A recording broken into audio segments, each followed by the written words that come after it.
Central Asia is a timeless land, where now only nomads wander with their sheep. The ancient trade routes intersected. Centuries ago, caravans bringing silk from China and spices from India met eastbound travelers on their months-long journeys from the Mediterranean.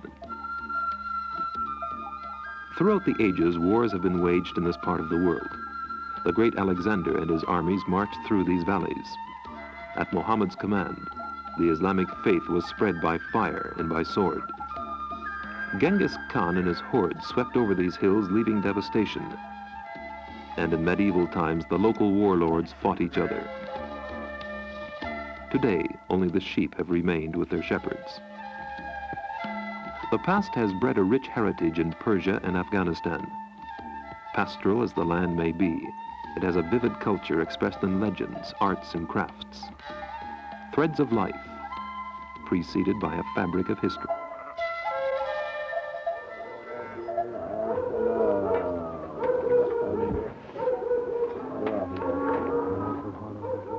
The daily life in Tanga Bulhiyoti begins, as in all Islamic countries, with a prayer at sunrise.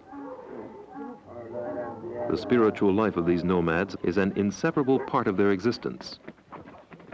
Early in the cool of the morning, a small caravan of donkeys led by women and children sets out to fetch water for the village. All life depends on this water, yet the well is 7 miles out in the desert.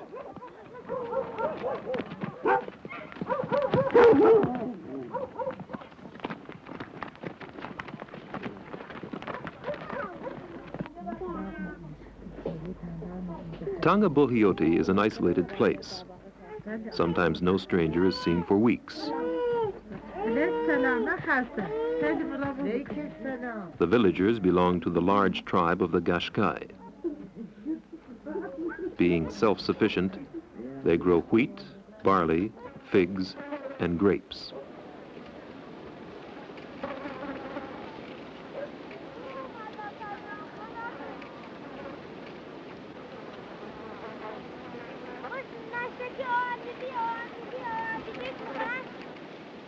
Yet the grapes are not used for wine, since Muslims drink no alcohol. However, they are pressed out just the same, yet by a rather simple method.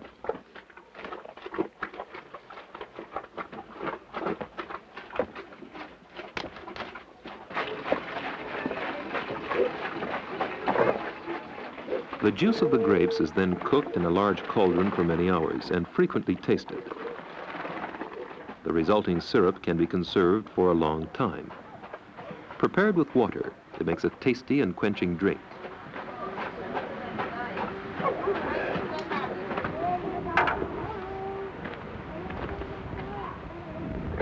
At the moment when the taste is right, the syrup is quickly removed from the fire and poured into stone wells for storage.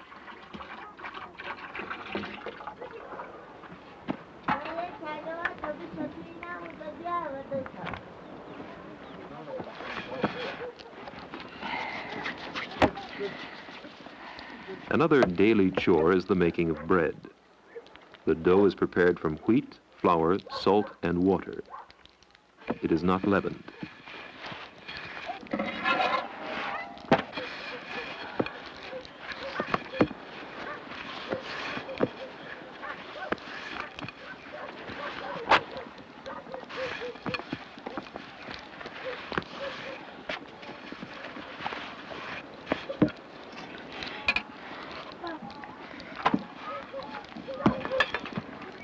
The bread is shaped into large pancakes.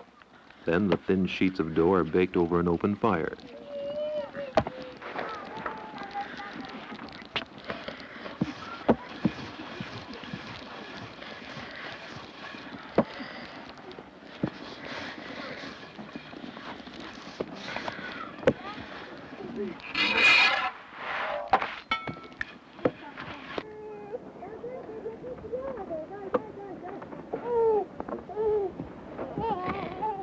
Most women of Tanga Bulhiyoti weave carpets for about 4 hours each day.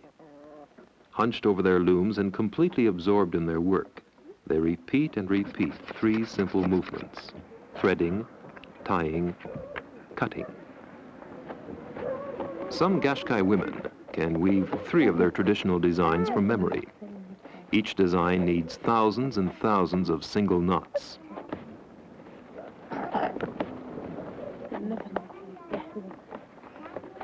Only the very young children sit around their mothers and play. Their older brothers and sisters already have to work.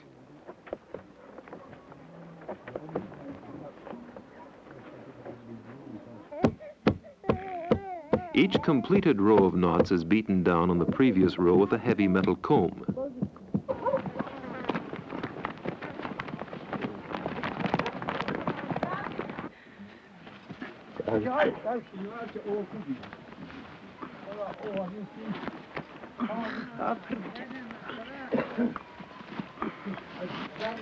The water, carried 7 miles across the desert, is not only for human consumption. It's always shared with the animals. The people of the village depend on them.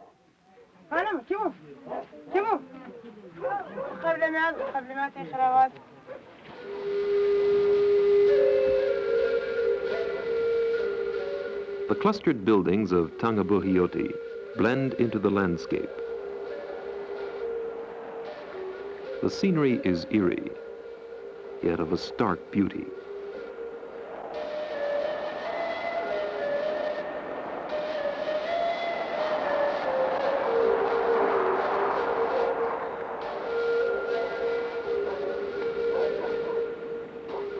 About every 20 miles along the trade routes, there are low buildings resembling fortresses, the ancient caravanserais. They stand all by themselves in the desert, spaced a day's journey apart. They provided the slow-moving caravans of bygone days with protection and shelter. Now Qashqais live in the abandoned buildings. Formerly, they were nomads, but now they've settled here.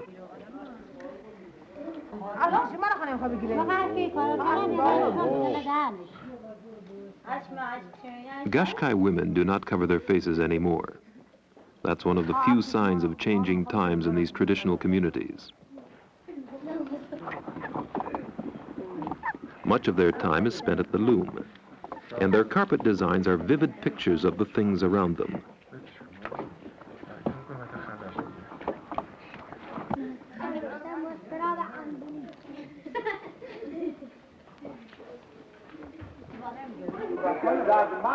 Life in such communities is a never-ending daily repetition of simple and essential tasks, dictated by basic needs and the seasons of the year.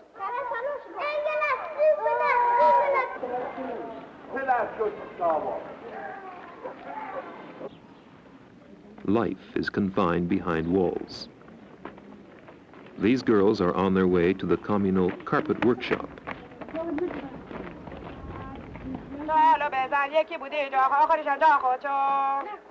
Here they work each day from sunrise to sunset. Lila, the master weaver, sings out the sequence of colored threads to the girls at the loom. These directions have the form of simple verses. Each girl acknowledges her individual instructions by chanting chin, understood.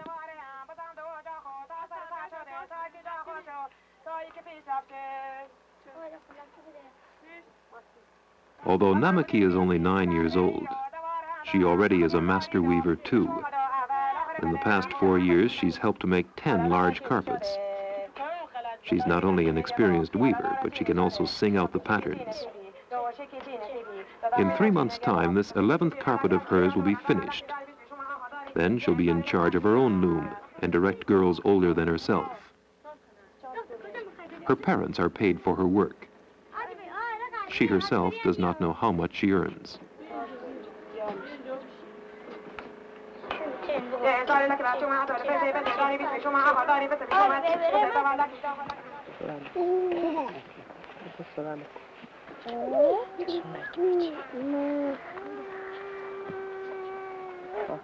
Here a silk carpet is being woven. As the silk threads are much finer than wool, such a carpet requires several times the number of knots than a woolen carpet. The design, too, is finer and much more elaborate.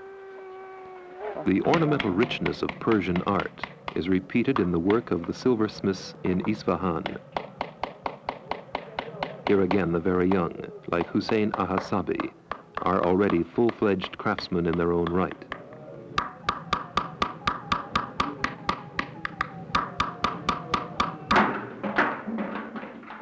Boys at work are seen everywhere.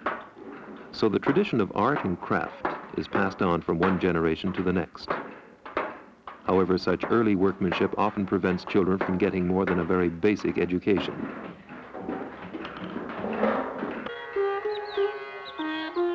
A cotton field in the hills of northern Afghanistan. Cotton is often used for warp and weft in the base fabric of carpets.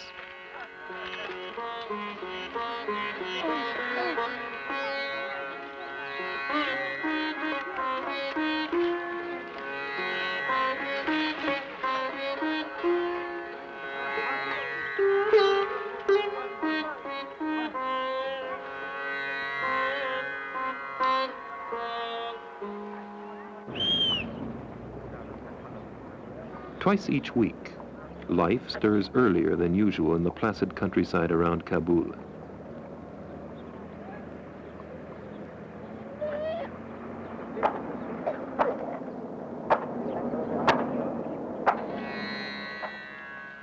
In the pale light of dawn, small herds of cattle emerge from all directions and head for the big cattle market that's held on the banks alongside the Kabul River.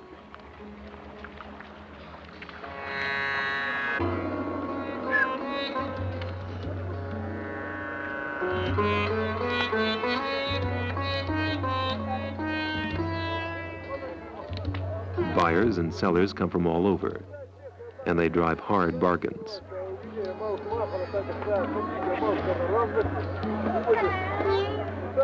A good camel can fetch up to $1,500, a small fortune in Afghanistan. The camels are bred by the Kuchis, a tribe of nomads, and brought here to the market.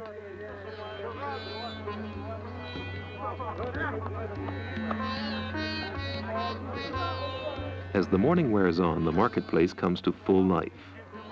The trading, not in livestock alone, becomes frenzied, and townspeople mingle among the traders, for the marketplace is almost in the very center of Kabul. Wool is also sold here, and sometimes right off the sheep.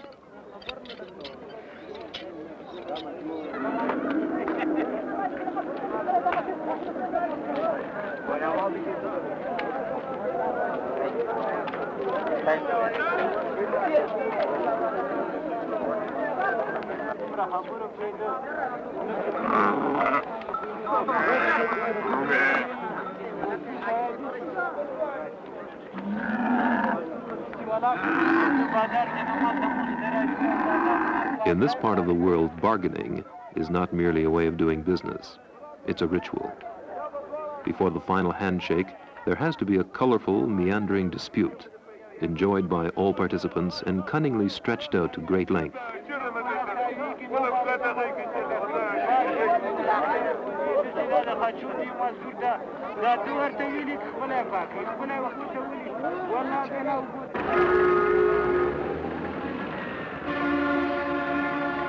The rush hour in Kabul is congested with exotic traffic, yet the rush is humanly slow.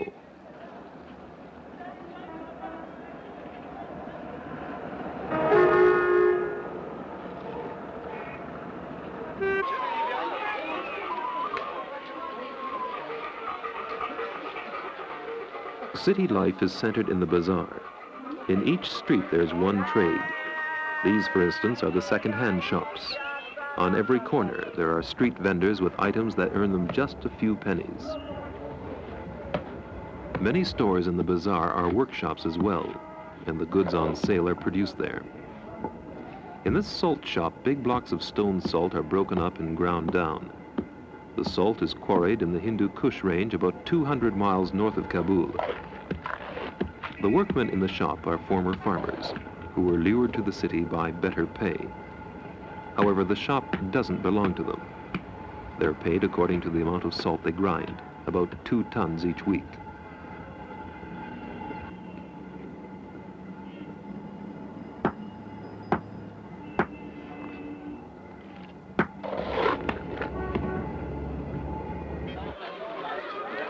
The bazaar is a world of its own, a fair that goes on throughout the year. It's a meeting place for everyone, for farmers who come to town only once or twice a year, for craftsmen working there, and for people in the city. The bazaar is the very heart of every Oriental town, and the basic reason for its existence.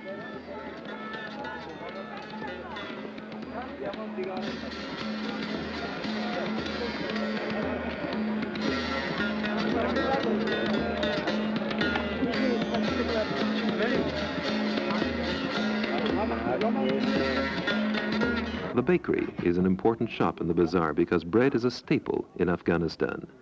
These bakers work 7 days a week, 365 days a year without any break for holidays. If the demand is heavy, they can turn out 600 breads in an hour. The average is 3,000 each day.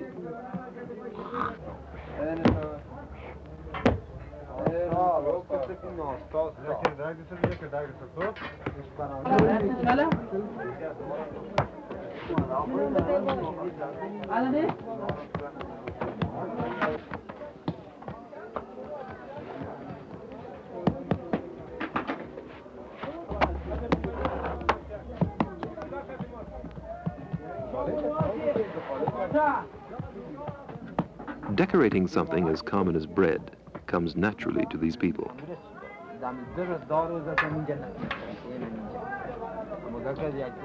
The finished breads are then baked in an underground oven.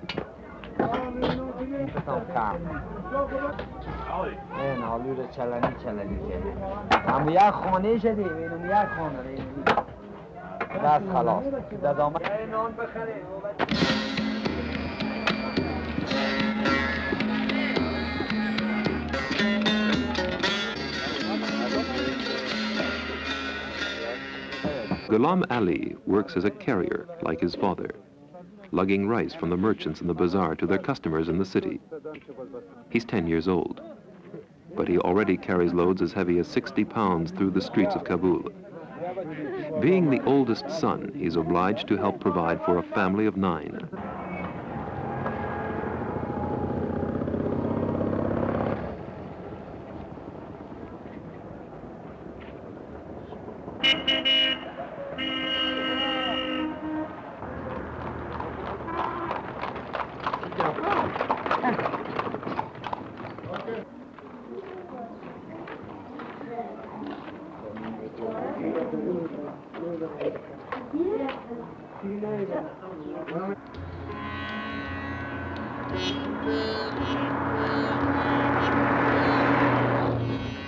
As the daylight fades, people leave the city to return to their homes.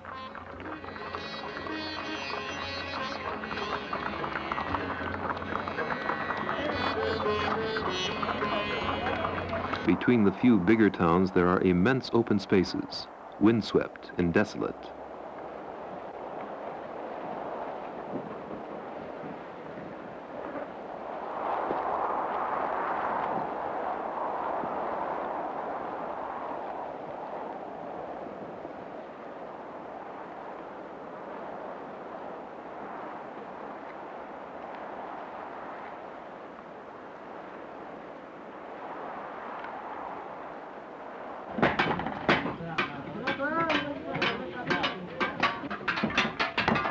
Afghanistan is a country with hardly any industry.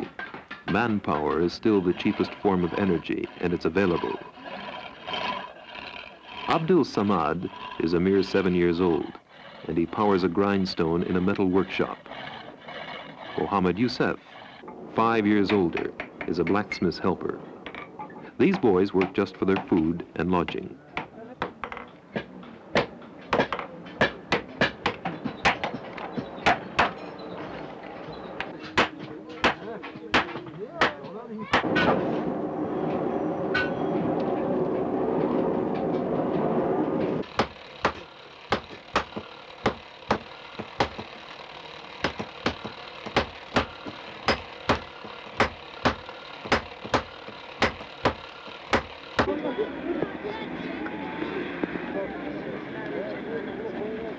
Sadruddin, the photographer, is very much younger than his equipment.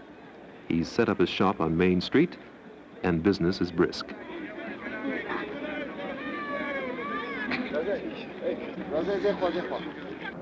This is Akcha, a small town but an important carpet trading center in the northwest of Afghanistan.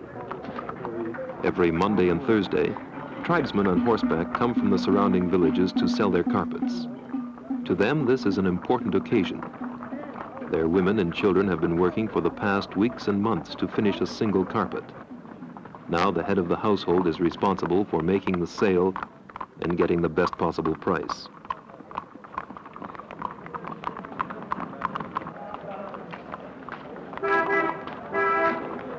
Carpets from this area are known as Bukhara or Maori. Their geometric medallion design is typical. The carpets are carefully measured, and then the trader's offer is computed on an abacus.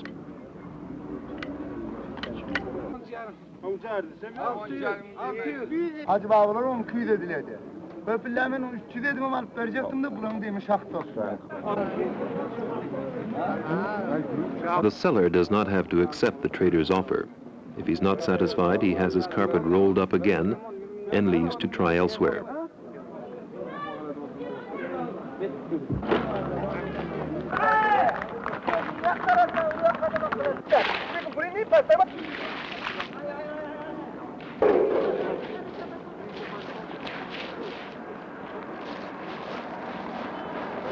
The traders buy the carpets off the loom. Before they can be resold for export, they have to be washed to bring out the full beauty of the colors. Carpet washing is a trade of its own, and often done on the street.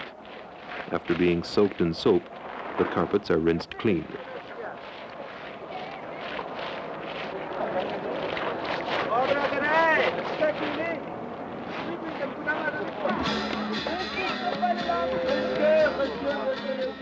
Once the carpet market is over, the town returns to its usual sleepy pace.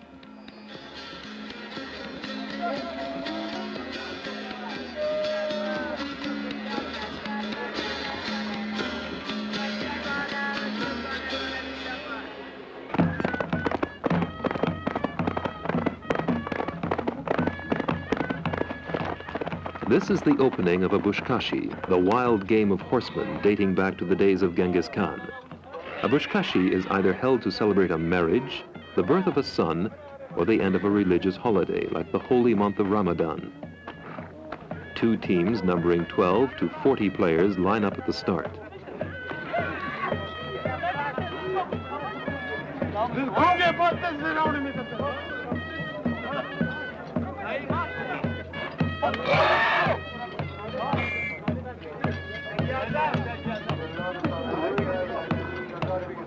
The object of the game is to snatch up the carcass of a decapitated bull calf, carry it around a pole at the end of the field, and return it to the circle.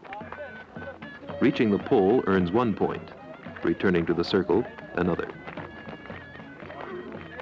The players are professional riders called chapandos.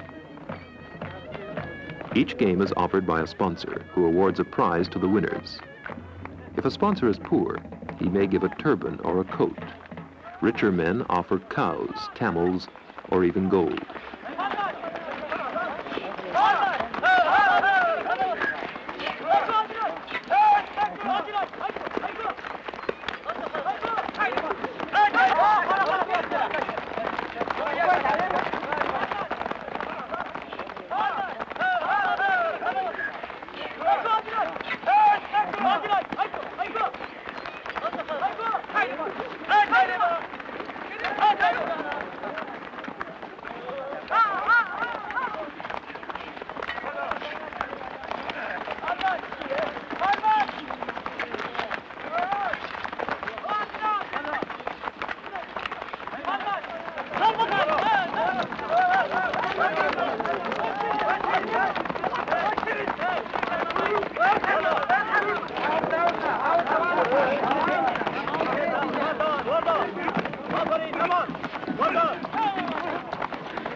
Where now are only ruins, there once was a great town called Mother of Cities.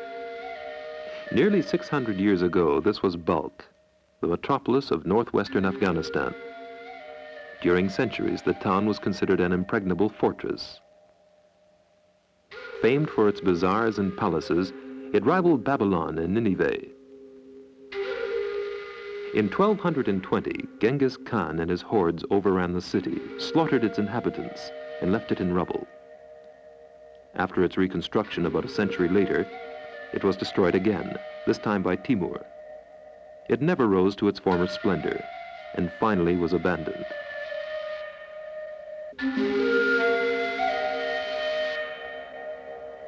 Yet other towns were built, and life went on. Change comes but slowly in this country, resisted by old and powerful traditions. The patterns of Afghani carpets have hardly changed in generations, and neither has the fabric, woven by the threads of life.